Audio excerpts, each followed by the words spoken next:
You could be someone here who is single. But if you are single, I'm seeing you diving in a relationship. You will be in a relationship very soon, sweetheart. Wow. And for others of you, this is already starting. Okay? So, nakikita ko rito na nagkakaroon na rito ng mga sitwasyon, no? Para mailagay sa order ang ang mga situation to unfold naturally. And it is something related with your love and commitment area. Oh, so let's see. I'm seeing someone here offering his or her cup of love for you. See, look at that. Told ya. Knight of Cups energy. Someone here offering his or her cup of love for you with a gentle look in his or her eyes. This person here definitely shows me that posibleng siya ay neat, no? At tidy sa kanya ritong characteristics niya. Pwedeng malinis siya and very organized. Yan. And for some reason, maaring marunong siya ng mga gawaing bahay.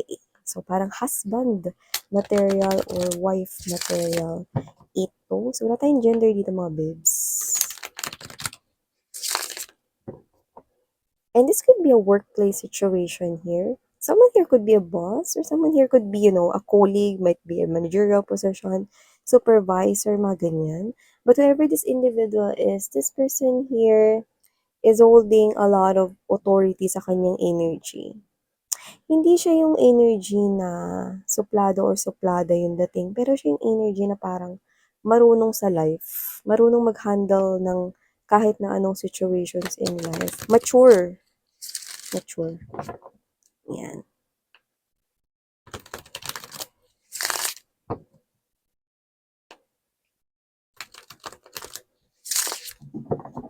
Okay, so let's get to know ano bang nangyayari here for you guys.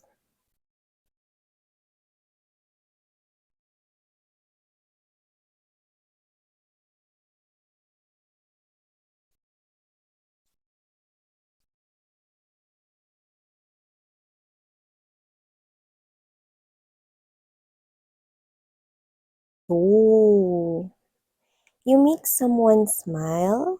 That's what I'm picking up. I'm hearing the word figure.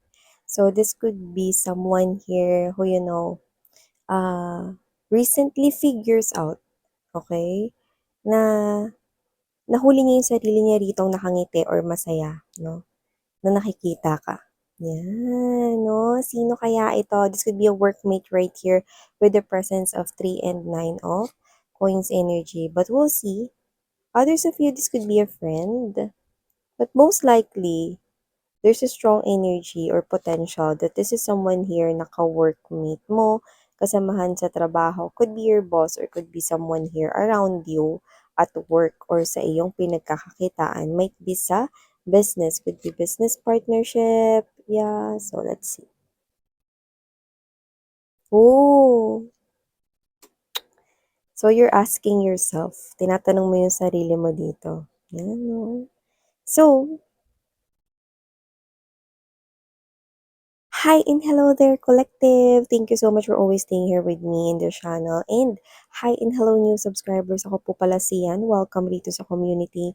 At syempre, no, sa aking mga pabalik-balik na mga viewers, maraming salamat sa inyong walang sawang pagsuporta. So yun nga, if you're interested right here no, sa iba pang channel, no, ang link ay nasa description box. So yes, mga babes, no, na tayo rito gender by lalaki, LGBT, cross-watchers, lahat kayo welcome. You can play froze if you want. Of course, you can do that because this is general reading and just take only what resonates here with you and apply this into your own unique situation. So, with the presence of Three of Coins energy, Knight of Cups, I'm seeing someone here coming in forward. Yeah. So it looks like, yeah, I'm hearing the word unexpected. So this could be something here that you do not expect, Like wala sa imagination mo ito, wala rin ito sa parang inaasahan mo. Like you do not expect this, but someone here comes forward to you. And this could be someone here you already know. For a lot of you, this person here is already in your life. This person here is already around you. Might be a coworker, a colleague, kasamahan sa trabaho, no? Kasama mo palagi, kasama mong madalas. Pwede rin namang friends sa iba sa inyo. But I'm strongly getting that this is something here related with you in your finances or work, no? Earning a living, yan, no? So, nakita ko na itong person na to starts to figure out that he or she likes you. But I think it's just, started recently. Maybe this person here starts to figure out. Maybe he caught himself or herself na nakangiti, while looking at you. Okay?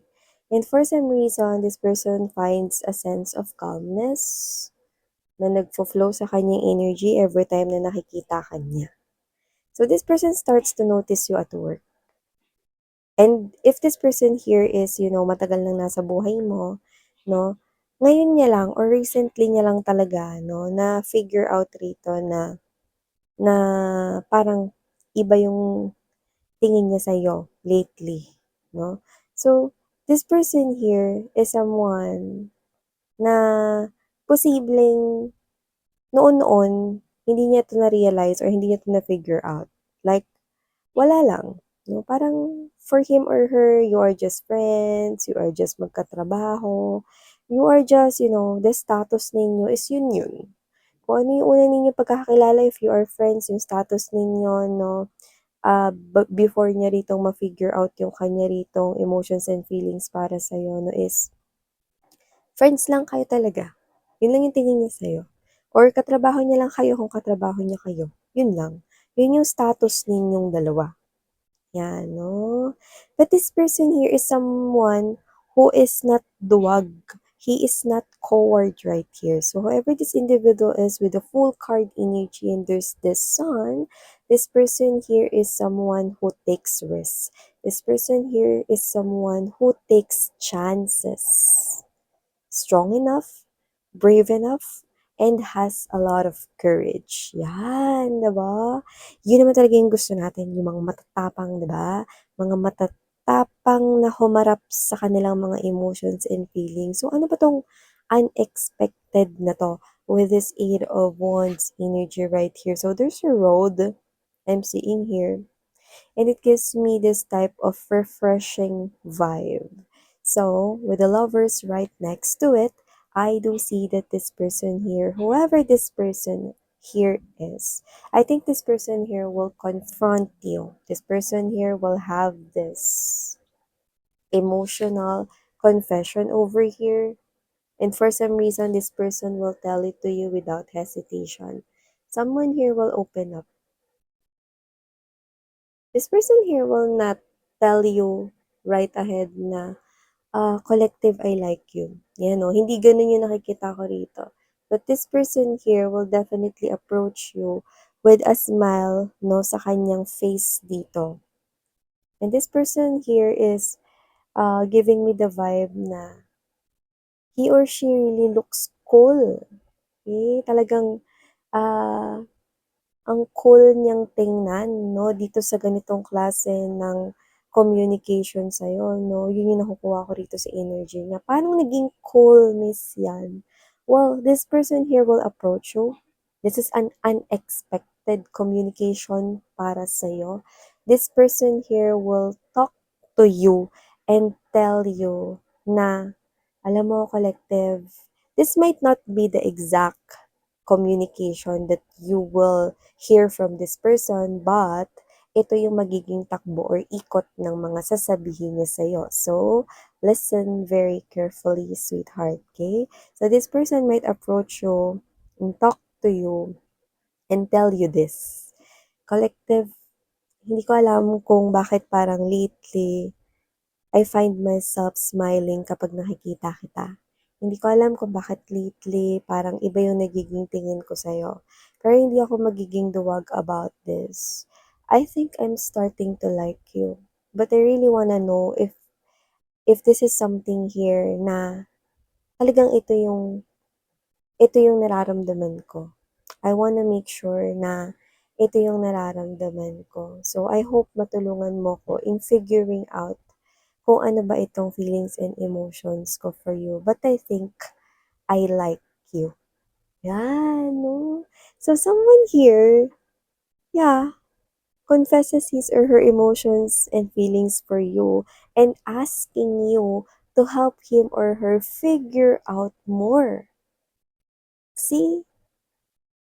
Napaka-cool and napaka-brave ng action na gagawin nitong person na 'to, 'no? Imagine someone here, 'no, not backing out. Imagine someone here,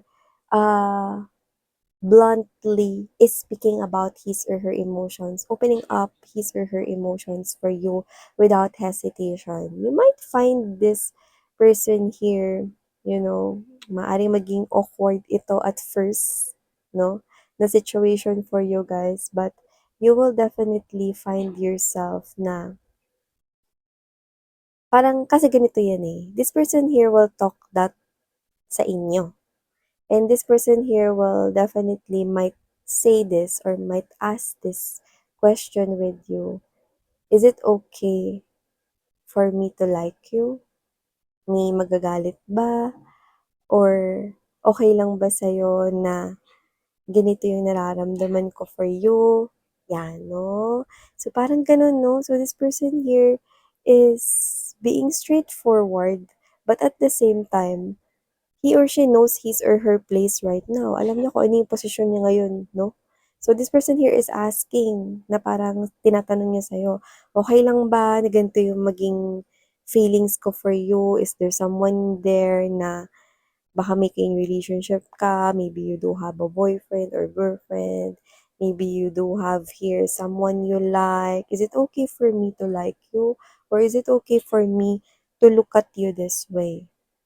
Someone here is opening up with you even though he or she is not literally 101% sure about his or her feelings and emotions, pero meron siyang nararamdaman. And matapang niya yung inaamin sa'yo. Now, this person here wants to know you more, and this person here wants to know more about his or her feelings for you. Is it okay ba daw? Yan, no? So, ano ba magagawa mo? As if naman it's a crime na may nagkakagusto sa'yo, 'di ba? So, it's not a crime for someone to like you, 'di ba? Parang, do you have any choice, no, kung gusto ka niya rito, 'di ba? So, wala kang magagawa about this. Okay? So, this person here, even though that's the case, this person here will still ask you kung okay lang ba. Okay? So this is someone here who is giving me the vibe that this might not be someone younger than you by age, but this is someone here who is willing to expose his or her feelings and emotions here for you guys. Wanna dive into studying more his or her emotions and feelings, no? And who knows? It might lead to love. Okay? This person here starts to figure that out, that he or she likes you. There's something special in you. Yun yung nakikita niya rito, no? Pero, this person here is also honest sa'yo, no? Kasi gusto niya rito mas maintindihan yung nararamdaman niya. So, pwede mo ba daw siyang tulungan? Okay? Paano bang tulungin, Miss Yan? Okay? This person here will ask you if you can go on a date. If you can spend time together, is it okay na palagi kayong mag-lunch? Is it okay for you, lalo na kung nasa trabaho kayo, na may mga coworkers din kayong iba, mga colleagues na iba, is it okay for you naligawan ka, no, sa workplace? Or is it okay for you na mas kilalanin ka niya at mas makasama ka niya? Is it okay for you na magkita kayo sa weekends and to spend time together? Is it okay sa'yo na mag-usap kayo sa phone or mag-chat kayo? Is it okay for you if he or she will definitely ask you a lot of questions? Is it okay for you na gawin niya yon lahat? Yan. So, yun yung tinatanong niya rito. So, in short, this person here could be, already sending you a signal na parang isa itong courtship and at the same time, getting to know you more. Yan. So, this person here that is already in your life, it starts na mag-iba yung perspective or perception niya about you. So, this is you. I'm seeing you that you will be studying this person here with the Page of Pentacles energy. Others of you could be same age with this person or hindi nagkakalayo yung edad ninyo. But you know, we do not have any gender and age in the tarot. So just take how this resonates. So, I do see that this is you. You will be asking yourself, Page of Swords energy, Ace of Pentacles, and Four of Pentacles energy. I'm seeing you in the future asking yourself, is it really okay for me to do this? Yan. Is it okay for me to do this? Bakit ko naman yung itatanong sa sarili ko, Miss Yan? Well, I must say that after this unexpected confession, after getting engaged with this person in a lot of conversations, bonding moments, after having a lot of multiple dates with this person, you are going to start seeing that person as well in different perspective and different light. So meaning to say, you will start to fall in love with this person here. That's why you will ask your question. That's why you will ask yourself this question. Okay lang ba na gawin ko to? Okay lang ba na ma-inlove din ako sa kanya? Well, I will repeat. It's not a crime, no, to like the person here na like ka.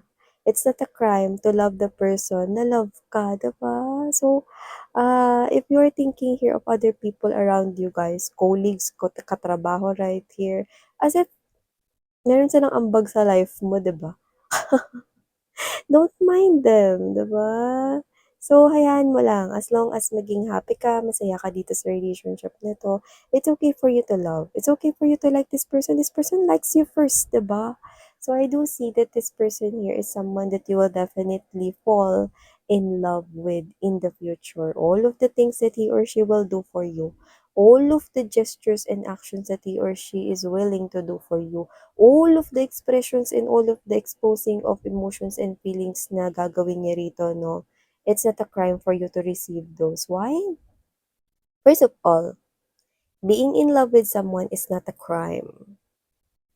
As if makukulong ka dyan. And I'm seeing that both of you are really, in this type of status wherein you are both willing to dive into this type of connection here.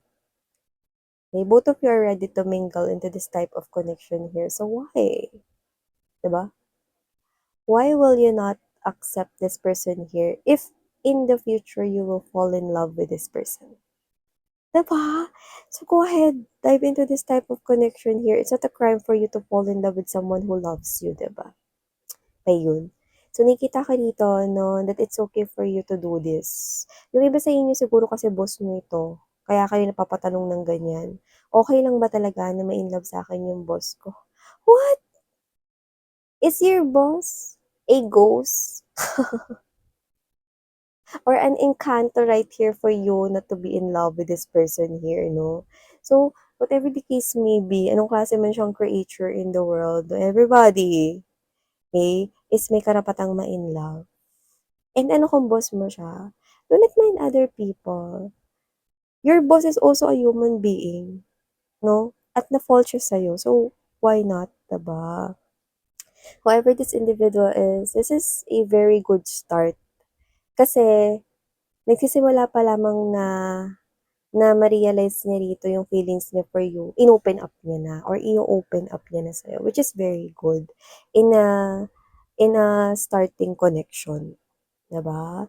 So, I do see that it's not a crime. Love is not a crime, diba? So, go ahead, dive into this type of beautiful emotions and feelings, no? I'm seeing you right here na when you dive into this type of connection, alam mo yung parang literal na nag-scuba diving ka, no? Mas maganda yung makikita mo sa ilalim, mas maraming mga mangroves, colorful na mga fishes and other creatures in the water, 'di ba? It's so refreshing. So, if you dive and if you choose to dive into this type of beautiful connection here, go ahead, do that. Because there will be a lot of beautiful moments that you will both share together. And I do see you right here. Okay? Do not hesitate to fall in love. Okay? Because I'm seeing you that you will be so happy diving into this type of new connection here. Sun card energy guarantees you that this is something here that's great. This is something here that's awesome. Yeah, I'm hearing team awesome. So, yeah, your partnership, team awesome right here. Okay? Your partnership, you will be right here. A couple, no, na talaga naman na magiging awesome ang inyo ritong samahan at connection. So, claim these beautiful messages right here, sweetheart, because I know that you deserve this. Thank you so much in Sarangheo, Love and Light. Please do check out other channel. The link is in the description box. Sarangheo, annyeong!